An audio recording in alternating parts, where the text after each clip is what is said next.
ডালে যে পাখি দেখছেন এর নাম ধনেশ। কালো সাদা এই ধনেশ পাখিকে সচরাচর দেখাই যায় না। 23 আগস্ট রাঙামাটির কাপ্তাই জাতীয় উদ্যানে দেখা মিলল এ পাখির। বন বিভাগের কর্মকর্তারা জানান, গাছের উঁচু ডালে ধনেশটির বিচরণ করতে দেখা যায়। দীর্ঘদিনের বন সংরক্ষণ এবং পাহাড় ও হ্রদে ঘেরা কাপ্তাই জাতীয় উদ্যানের নিরাপদ পরিবেশের কারণে এ এলাকায় ধনেশের উপস্থিতি বেড়েছে। এটা প্রায়শই দেখা যাচ্ছে এখানে।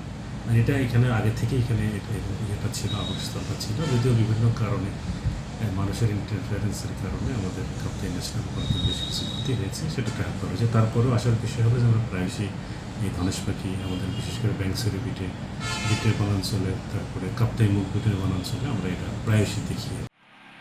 এ পাখি বনের পরিবেশের ভারসাম্য রক্ষায় গুরুত্বপূর্ণ ভূমিকা পালন করে।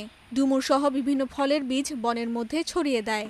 এতে নতুন গাছ জন্মাতে এ পাখি সহায়তা করে বলে পরিবেশবিদেরা ধনেশ পাখিকে বলে থাকেন বনের রূপকার। প্রকৃতিপ্রেমীরা বলছেন, ধনেশের মতো বিরল পাখির উপস্থিতি কাপ্তাই জাতীয় উদ্যানের পরিবেশ এখনও বন্যপ্রাণীদের জন্য উপযোগী থাকার প্রমাণ। তবে এ পরিবেশ ধরে রাখতে বনে বড় গাছ কাটা ও অবৈধ শিকার বন্ধে কঠোর নজরদারি প্রয়োজন।